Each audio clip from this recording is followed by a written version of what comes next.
Belitung itu kan terkenal dengan haji-hajinya karena sahang, karena karet, misalnya karena lautnya, mereka bisa naik haji.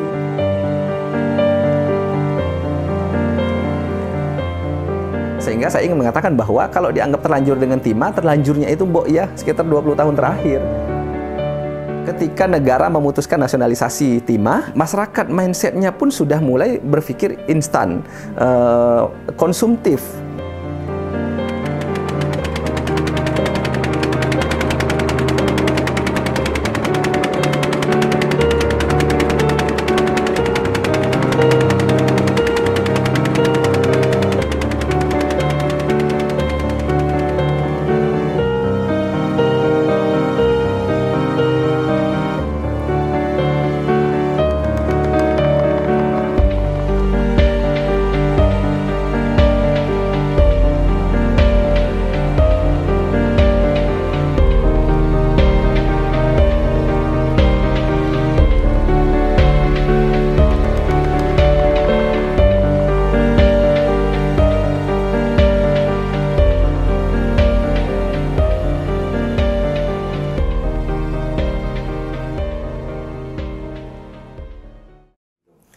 Pertama, sebagai warga lokal ya, yang sehari-hari tidak lepas dari situasi dan kondisi di mana penambangan timah menjadi bagian dari kehidupan kita sehari-hari, dan ini sebagai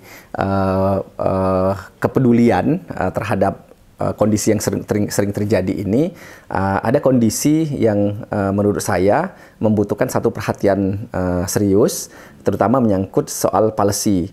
Secara umum, saya memang meminati soal kajian-kajian kebijakan dalam bidang politik, karena secara keilmuan memang saya menstudi ini dari background ilmu saya memang adalah ilmu politik, dan saya melihat bahwa hulu dari semua persoalan lingkungan itu sebetulnya adalah dari kebijakan, dan itu artinya kita bicara soal formulasi kekuasaan. Namun seiring perjalanan waktu, tentu ketika mengkaji soal kebijakan lingkungan, kebijakan penambangan, tidak bisa lepas bahwa kita berhadapan dengan kondisi-kondisi kontekstual menyangkut misalnya apa yang sedang terjadi berkaitan dengan ekologi, apa yang terjadi berkaitan dengan ekonomi, dan apa yang terjadi berkaitan dengan soal sosial budaya misalnya di sekitar lingkungan yang ditambang tersebut. Nah, jadi ketertarikan itu sebenarnya karena memang sebagai warga lokal yang beraktivitas dan kemudian menjadi bagian dari lokalitas, ada semacam keprihatinan sebetulnya persoalan ini kenapa bisa terjadi, dan kenapa seperti kita semua seakan-akan mendorong bahwa situasi ini untuk terus berjalan status quo, sementara di satu sisi kita melihat bahwa sebenarnya ada peluang-peluang yang bisa dimanfaatkan. Ketertarikannya itu adalah pada ketertarikan secara sosial sebagai bagian dari lokalitas, dan yang kedua adalah ketertarikan secara keilmuan, karena mengkaji tentang politik pertambangan sebetulnya sangat luas kajiannya. Kita bicara soal ekonomi politik yang tidak artinya bicara hanya sekedar soal aktivitas ekonomi, siapa dapat apa, untung berapa, tapi kita bicara bagaimana formulasi kekuasaan itu kemudian bermain di wilayah tersebut. Dan saya kira ini menjadi sebuah studi riset yang menarik, sekaligus menunjukkan bahwa kondisi di Bangka Belitung dengan timahnya yang lebih kurang barangkali 95% produksi timah Indonesia itu ada di Bangka Belitung, ini menjadi ruang diskursus yang menarik sebenarnya untuk terus kita jadikan sebagai bahan kajian dan sekaligus sebagai bagian dari konteks pengembangan keilmuan.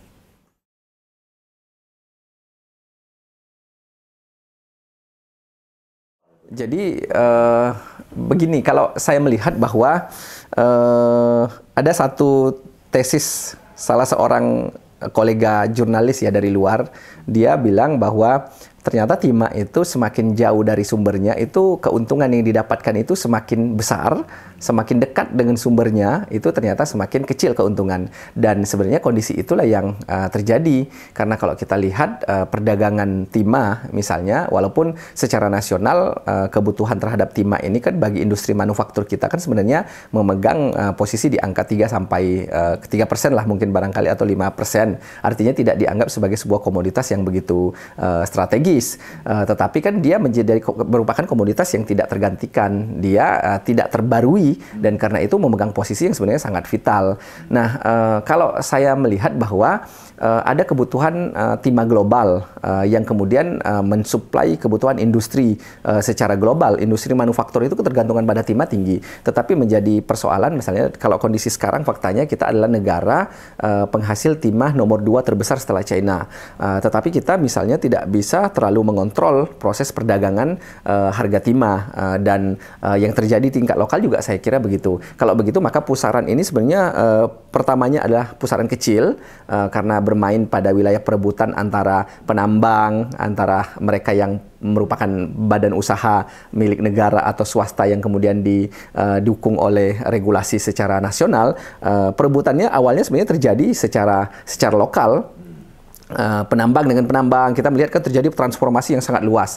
Di zaman Belanda, misalnya kalau kita perhatikan berbagai macam literatur, masyarakat kan ikut menambang, bahkan tenaga kerja dari Cina itu menjadi tenaga kerja di kita, menjadi penambang di parit-parit dan lain sebagainya. Artinya akses masyarakat terhadap timah itu sebenarnya cukup baik pada masa itu. Lalu kemudian terjadi perubahan kekuasaan, lalu kemudian nasionalisasi yang membuat kemudian timah menjadi barang asing bagi warga lokal. Lalu terjadi pergumulan di mana kemudian timah itu seakan-akan hanya dimiliki oleh perusahaan yang berhak untuk mengelolanya karena izin konsesi dari negara. Pada masa awal Orde Lama dan Orde Baru misalnya kita merasakan bagaimana timah itu dikooptasi oleh negara pusat melalui perusahaan-perusahaan yang beroperasi. Tapi ketika 98 kemudian negara menganggap bahwa komoditas timah itu tidak lagi strategis dan karena itu tidak diawasi, tidak diatur dan dikelola ekspornya, maka kemudian terjadi tarik-menarik lagi antara warga lokal dengan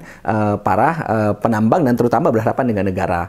Nah, dalam kondisi ini maka kita melihat bahwa pusaran itu sebenarnya terjadi di tingkat lokal. Sebenarnya eksternal itu kemudian adalah penerima manfaat dari proses perdagangan yang terjadi di tingkat lokal. Toh tidak semua suplai timah itu misalnya didapatkan dari Indonesia, tetapi juga dari Cina dan lain sebagainya. Tapi kemudian ini kan menjadi sebuah isu nasional ketika kemudian regulasi kita misalnya sampai sekarang masih ditempatkan sebagai persoalan problematis ketika misalnya negara kok seperti up and down menarik cabut kebijakannya. Dulu jadi komoditas strategis, lalu kemudian menjadi komoditas tidak strategis, lalu kemudian diatur lagi ada perdagangan yang dibatasi, tidak boleh berdagang antar pulau dan lain sebagainya, lalu kemudian membatasi kadar SN, lalu kemudian mengatur bagaimana proses penjualannya secara nasional. Kan kemudian ada persoalan isu nasional dan kemudian ada kebutuhan global yang memang kalau menurut saya global tidak menganggap kita menjadi sebagai penentu utama, tetapi bagaimanapun kita akhirnya termainkan oleh proses perdagangan internasional dan saya tidak yakin kalau sebenarnya para tokoh-tokoh nasional di Jakarta yang mengambil kebijakan nggak paham dengan kondisi ini. Saya nggak yakin. Artinya saya meyakini bahwa mereka paham dengan kondisi, tetapi kan ada status quo di mana kemudian rent-seeking politician, rent-seeking policy ini kemudian menjadi semacam sebuah tradisi. Ya kalau ini semuanya berjalan baik-baik saja, why not, silahkan diteruskan saja. Dan saya melihat bahwa negara seperti membiarkan status quo itu terjadi dan ini yang menurut saya kemudian ini menjadi isu yang sangat seksi untuk kita. Di tingkat lokal arusnya kan semakin berkembang, arusnya pusarannya semakin luas dan kemudian menjadi lintas batas negara, lintas batas kepentingan dan pada akhirnya lintas batas kepentingan politik.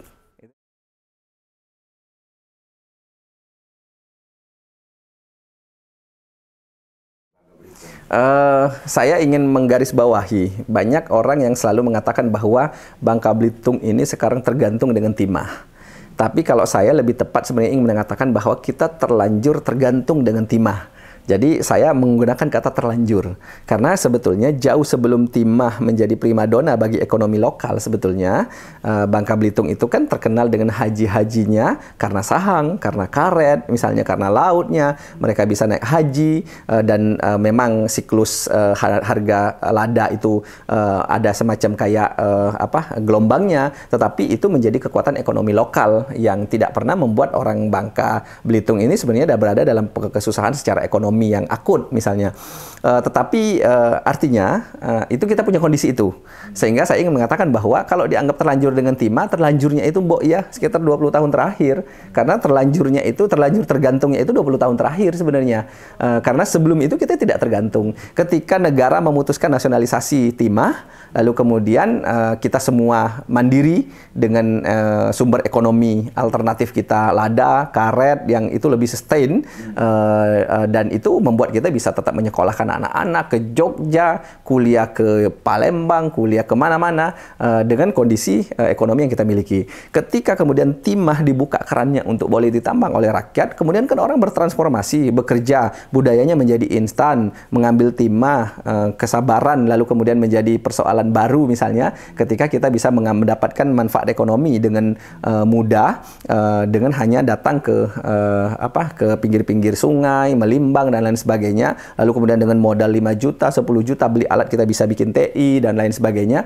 Lalu kemudian ada posisi jebakan. Jadi kalau saya melihat bahwa negara sebetulnya berkontribusi besar untuk menjebak warga lokal di Bangka Belitung sendiri untuk terlanjur tergantung dengan timah. Lah kalau sekarang kemudian timah mau kita tutup, TI mau kita tutup, sudah susah. Kenapa? Karena yang tadi semulanya tidak tergantung, sekarang jadi tergantung. Kenapa? Karena laut misalnya, masyarakat mindsetnya pun sudah mulai berpikir instan, konsumtif, karena kita mudah mendapatkan penghasilan secara ekonomi. Ini harus disyukuri, ya. Tetapi pada satu sisi juga menurut saya persoalan penting berikutnya adalah bahwa sebenarnya kalau kita tidak digantung, tidak diberi peluang untuk terlanjur menikmati itu, maka sebenarnya kita tetap akan berjalan seperti biasa-biasa saja. Tetapi sekali lagi saya melihat bahwa memang kondisi kita ketergantungan sekarang iya, tapi terlanjur tergantung. Dan kalau sekarang, apakah kita bisa balik back to basic seperti ke ekonomi lain? Sulit. Kenapa? Karena semua kita sudah selalu terlanjur tergantung. Harga timah naik, turun itu akan sangat mempengaruhi ekonomi warga kita. Daya beli itu sangat dipengaruhi. Kami punya riset kecil di aktivitas ekonomi pasar misalnya. 80% para pedagang di pasar itu menjawab bahwa harga timah menentukan siklus ekonomi kami di sini. Jadi kalau lagi timah turun, itu mereka kerasa betul lesunya. Bahkan mohon maaf, penjual es, penjual ini semua, oh timah lagi turun, yang belanja sedikit. Tapi begitu naik juga. Jadi artinya apa? Kita sudah menggiring masyarakat kita untuk terlanjur tergantung. Di tengah kondisi ini, menurut saya ada persoalan berikutnya adalah bagaimana melepaskan ketergantungan itu. Kan itu saya kira. Jadi kalau saya lebih sepakat ketika orang bilang bahwa oh tidak bisa kita lepas dari ekonomi timah. Betul, tapi sebetulnya adalah terlanjur tergantung, bukan karena tergantung sejak awal.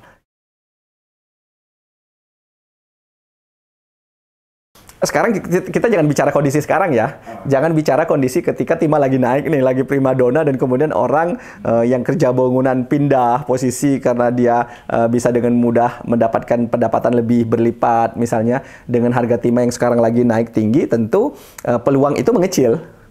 Tetapi sebenarnya ketika timah turun, peluang itu kan akan meningkat untuk transformasi pekerjaan. Nah, di tengah kondisi terlanjur tergantung tadi, maka tidak bisa tidak kita harus wise.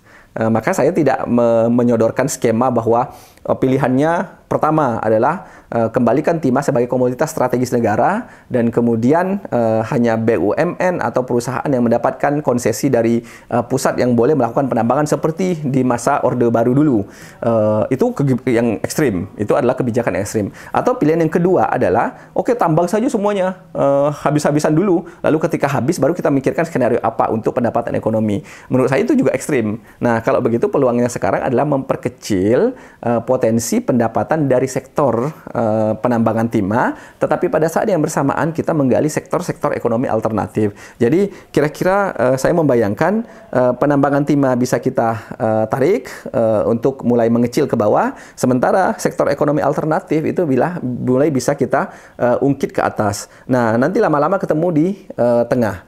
Jadi inilah skenario yang menurut saya yang paling moderat. Jadi di satu sisi timah mulai kita lepaskan ketergantungan dengan cara kemudian kita menyiapkan sektor-sektor ekonomi alternatif. Ketemu di tengah nanti. Tapi jangan pula ini habisi timah atau kita semuanya fokus ke sektor ekonomi yang lain. Jadi menurut saya yang wise itu ya kira-kira di tengah itu.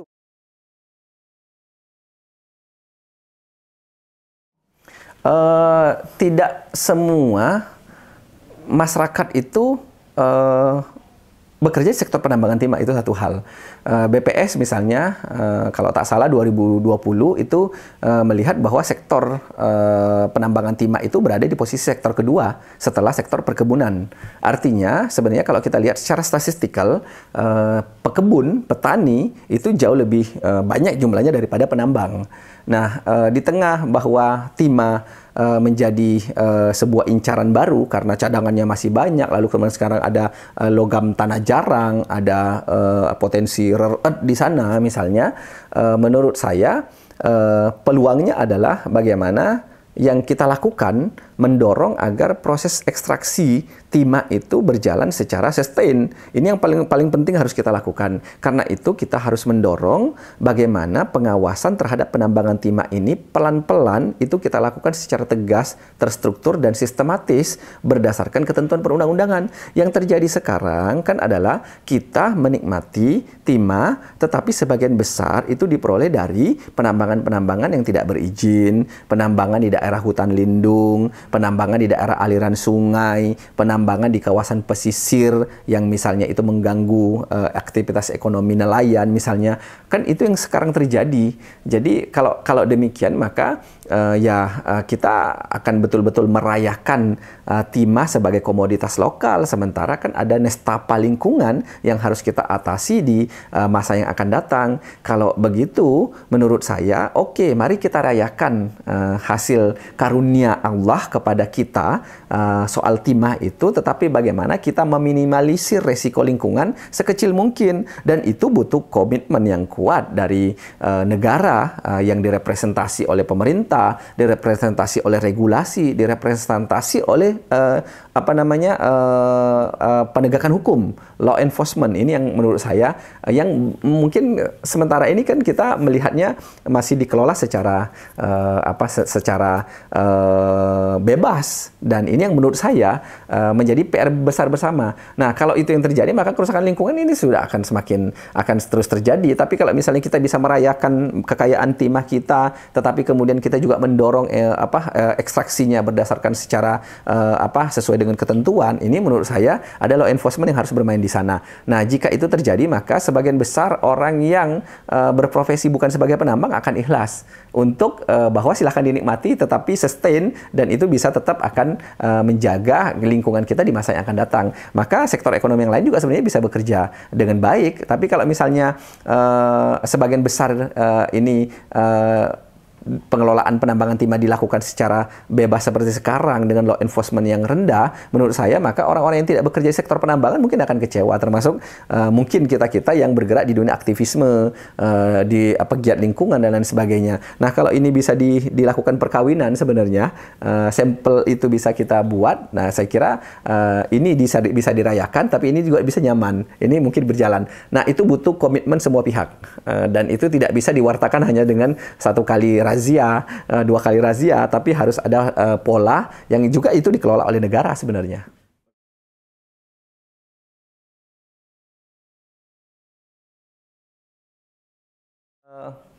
Kajian-kajian reklamasi lingkungan misalnya, yang kami juga di perguruan tinggi melakukan kawan-kawan melakukan bagaimana proses misalnya daerah tambang itu bisa kemudian dimanfaatkan. Peluangnya kok sangat kecil ya. Saya melihat misalnya ada beberapa produksi tanaman-tanaman yang misalnya dihidupkan di daerah bekas tambang. Tetapi kan ini sejauh ini masih menjadi pilot project, belum menjadi sebuah gerakan untuk mengembalikan alih fungsi lahan bekas tambang menjadi produktif untuk ekonomi yang lain. Belum sampai ke sana. Jadi saya melihat bahwa upaya untuk memulihkan lingkungan dan mengalihkannya ke sektor ekonomi alternatif itu masih akan berjalan berat. Di satu sisi misalnya kalau kita menganggap bahwa nanti kan potensial untuk pengembangan kepentingan pariwisata, menurut saya itu juga pekerjaan berat. Ada yang bilang bahwa wisatanya wisata bekas tambang. Halo, wisata bekas tambang itu seperti apa yang dimaksudkan? Apakah mau menonton? Sekarang kita sudah bisa wisata tambang malah. Kalau teman-teman ke pantai lalu kemudian dilihat di sebelah sana ada beberapa kapal hisap, lihat di beberapa tempat misalnya ada ponton-ponton yang beroperasi yang sekarang ini macam-macam dan beragam, itu saya kira itu bukan bagian dari wisata tambang yang kita maksudkan. Malah hasil riset kami itu justru melihat bahwa kerusakan tambang itu menjadi salah satu aspek yang merugikan pandangan para wisatawan. Itu justru mereka merasa terganggu dengan aktivitas penambangan yang dianggap merusak lingkungan. Jadi inisiatif-inisiatif lokal, kami sedang menstudi Bang beberapa kajian bagaimana sebetulnya isu-isu reklamasi lingkungan itu berangkat dari basis inisiatif lokal. Umumnya secara umum itu terhenti pada proses problem pendanaan. Yang kedua, umumnya berhenti pada bahwa ketika dia dilakukan reklamasi kemudian nanti dia ditambang lagi sehingga apa yang sudah di recovery itu kemudian akan rusak lagi. Jadi menurut saya yang harus dilakukan adalah membendungnya dengan mendorong law enforcement tetap kembali kepada tadi, karena kalau kita mengandalkan ada recovery, utilisasi alam bekas tambang untuk kepentingan itu bisa, tetapi berjalan agak lambat. Misalnya kita sekarang sedang riset bagaimana memanfaatkan lahan bekas tambang untuk ditanam nanas misalnya. Sekarang persoalannya apakah itu sudah dimasalisasi oleh warga atau belum, atau hanya masih sebatas kepentingan riset. Sementara kalau untuk kepentingan wisata misalnya ada yang populer misalnya danau biru, kolong biru di daerah Bangka Tengah perbatasan dengan Bangka Selatan. Nah, persoalannya adalah berapa lama itu akan bertahan dan kemudian berapa lama airnya akan stay di situ berwarna biru misalnya, karena kita tahu akan ada perubahan unsur-unsur yang kemudian akan merubah warna air itu. Nah, kondisi begini kalaupun ada itu menjadi sangat minor sekali, tidak akan bisa menjadi sebuah gerakan yang seimbang dengan kerusakan yang terjadi. Justru yang ada itu adalah yang bertahan. Misalnya begini, ada beberapa kawasan-kawasan hutan larang misalnya, ada inisiatif kecil yang muncul dari masyarakat, ada hutan larang misalnya, tetapi juga proporsinya kan sangat kecil dibandingkan dengan kerusakan yang terus terjadi. Kemudian misalnya ada kearifan-kearifan untuk memanfaatkan tumbuhan-tumbuhan sebagai bahan obat-obatan yang dianggap ditanam di daerah-daerah belukar dan lain sebagainya, itu menjadi sumber untuk kemudian menjadi semacam inisiatif lokal. Tetapi kan kondisinya semakin mengecil. Jadi dulu kenapa hutan harus dijaga, karena di sana ada obat-obatan. Kenapa hutan dijaga, karena di sana ada kearifan yang harus kita jaga. Tapi sekarang agresi lingkungan kan terus mendorong dan merangsak mereka menjadi semakin kecil. Nah, menurut saya sekarang harapan kita terbesar itu adalah munculnya kelompok-kelompok kecil yang berbuat di tengah kondisi yang terus terjadi. Jadi kalau bisa pertumbuhan aktivisme lingkungan ini justru menurut saya harus menjadi semacam sebuah gerakan, walaupun ini bukan gerakan populer, karena sebenarnya tidak banyak yang meminati teman-teman kalangan generasi muda. Ada beberapa yang saya perhatikan mencoba untuk membendung laju kerusakan lingkungan dengan cara membuat kawasan wisata khusus. Ada beberapa teman yang membuat komunitas, misalnya komunitas lingkungan hidup dan lain sebagainya. Nah, inisiatif-inisiatif lokal kecil begini kan akan berkontribusi ketimbang kita kemudian hanya berharapkan pada perusahaan untuk melakukan reklamasi, tetapi harus ada keroyokan-keroyokan dari berbagai pihak. Saya kira beberapa komunitas-komunitas kecil, pemerintah daerah dengan caranya juga membangun coba spot-spot khusus untuk di recovery. Tetapi gerakan ini tidak akan ada artinya jika tidak ada law enforcement yang kuat untuk mendorong agar kerusakan lingkungan itu tidak semakin destruktif terhadap lingkungan. Jadi ini yang menurut saya harus berjalan paralel.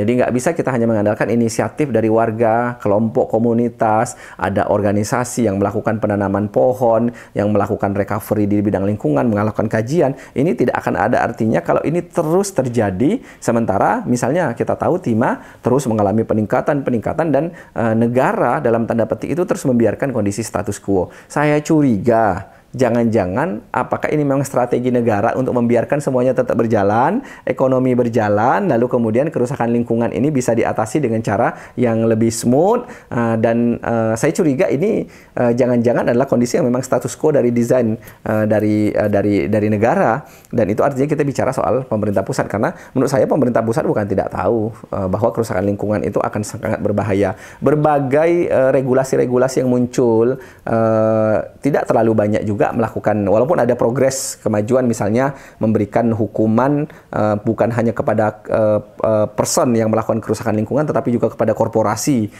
kepada perusahaan, kepada pengurus perusahaan misalnya. Tetapi kita melihat bahwa sejauh law enforcement-nya tidak kuat, political will-nya tidak kuat, tidak menjadi semacam energi bersama secara kolektif, maka kerusakan lingkungan tidak akan tertahan dan ini akan terus melaju. Nah, di tengah kondisi itu menurut saya kata kuncinya adalah bagaimana semua pihak memiliki kepedulian. Jangan menganggap bahwa ini adalah alternatif ekonomi di masa pandemi. Kan sering kita dengar itu, ini kan alternatif ekonomi di masa pandemi. Oh, jauh sebelumnya sudah dibiarkan kok, kira-kira begitu. Tetapi kita juga harus wise, tidak bisa membuat ini serta-merta kemudian hilang. Tetapi negara kan harus punya formula bagaimana ini bisa di-stop, perlahan-lahan mengurangi dampak ekologinya, merayakan keberadaan timah, tetapi kemudian juga melakukan pengetatan dari sisi ekstraksi. Di satu sisi kita mendorong proses edukasi, munculnya bibit-bibit semangat untuk melakukan recovery lingkungan, muncul dari anak muda misalnya, kalangan pendidik. Itu kalau ini bisa berangkat bersama-sama, ini saya kira akan menjadi sebuah energi bersama. Tapi kalau tidak, maka ya going nowhere. Jadi kita berangkat tapi berangkatnya ya kita nggak tahu arahnya mau kemana.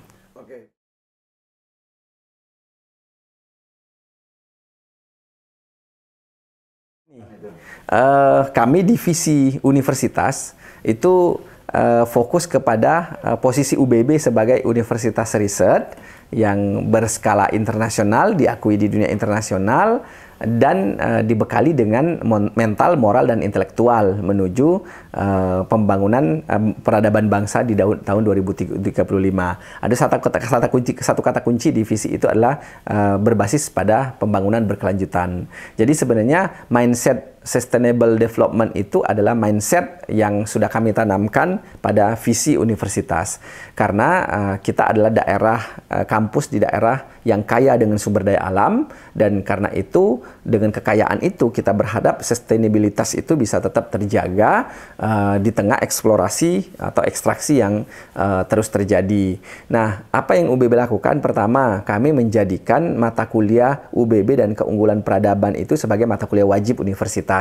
Di dalamnya kita bicara soal bagaimana Bangka Belitung ini, bagaimana kemudian UBB, bagaimana sejarah keberadaan kita, dan yang terpenting adalah bagaimana visi sustainable development itu menjadi salah satu bagian dari yang proses kita ajarkan pada mata kuliah itu. Jadi semua mahasiswa kita itu harus menempuh mata kuliah UBB dan keunggulan peradaban. Nah, tentu kami berharap bahwa peradaban yang peduli pada sustainability itu menjadi selalu kata kunci yang ingin kita ajarkan. Tapi kita sadar betul bahwa merubah mindset generasi muda itu juga memang perlu usaha untuk membentuk karakter mereka. Nah, mereka adalah pribadi-pribadi anak muda yang harus dibekali dengan pengetahuan soal bagaimana karakter kita sebagai sebuah bangsa yang berdaulat terhadap otonomi kekayaan alam kita, tetapi juga harus peduli kepada lingkungan. Nah, di hampir semua program studi, sustainable development itu kemudian diturunkan dalam bentuk perkuliahan-perkuliahan atau fokus-fokus kajian. Nah, riset kami juga menempatkan misalnya kajian tentang energi ramah lingkungan, menempatkan kajian-kajian tentang pembangunan berkelanjutan itu hampir di semua struktur yang ada di program studi. Misalnya kita melihat ada sosiologi. Sosiologi itu mereka punya peminatan di bidang sosiologi lingkungan. Di politik misalnya mereka punya politik ekologi. Di ekonomi mereka punya blue tourism misalnya. Di fakultas hukum mereka punya hukum tambang, politik hukum lingkungan. Kemudian teman-teman di teknik, di EPPB itu semua memiliki visi ke arah sana, karena visi itu kan memang harus diturunkan dalam bentuk nilai-nilai yang itu diajarkan kepada generasi kita. Tujuannya adalah bagaimana mendorong meningkatnya sensitivitas yang tadi saya sebut bahwa itu adalah proses yang mahal. Mendorong sensitivitas anak-anak muda itu saya kira bisa dilakukan dengan cara menanamkan ini pada sektor pendidikan. Nah, tentu juga visi sustainable development itu yang ada dalam visi universitas itu ini terkoneksi dengan kontribusi Bangka Belitung untuk mendorong agar terjadinya semacam proses untuk ikut membendung kerusakan lingkungan, pemanasan global, dan isu-isu tentang tentang isu-isu tentang efek rumah kaca, lalu kemudian isu-isu kerusakan lingkungan yang mungkin juga terjadi di tempat lain. Ini adalah kami anggap sebagai kontribusi kita. Tapi dengan mendorong dan menanamkan itu, kita tentu harus bicara sejauh mana ini menimbulkan dampak perubahan pada mereka sendiri. Nah, saya kira ini perlu diuji oleh waktu, dan kami tidak akan pernah lelah untuk mewartakan kata kuncinya adalah mendorong agar mereka sensitif terhadap isu perubahan iklim, agar ada kepedulian bersama untuk mendorong sensitivitas kita terhadap aspek yang saya sebut sederhana sih, aspeknya adalah sustainability, adalah kepedulian dan kemauan untuk peduli pada kebutuhan jangka panjang. Menurut saya memang tidak terhindarkan bahwa kerusakan itu terjadi, tetapi pada saat yang bersamaan sebenarnya kalau law enforcement kita, penegakan hukum, political will dari para stakeholder kita kuat, saya yakin dan percaya bahwa apa yang kita kenal dengan istilah kerusakan masif itu sebenarnya bisa kita kurangi secara perlahan, sambil berharap adanya inisiatif-inisiatif lokal tadi muncul untuk melakukan upaya-upaya reklamasi atau recovery lingkungan. Tapi kata kuncinya itu adalah bahwa ada formulasi kekuasaan yang kemudian harus dilihat dan bervisi kepada keberlanjutan. Nah, itu saya kira. Jadi kekuasaan bervisi keberlanjutan. Itu saya kira jadi kata kunci dari diskusi kita.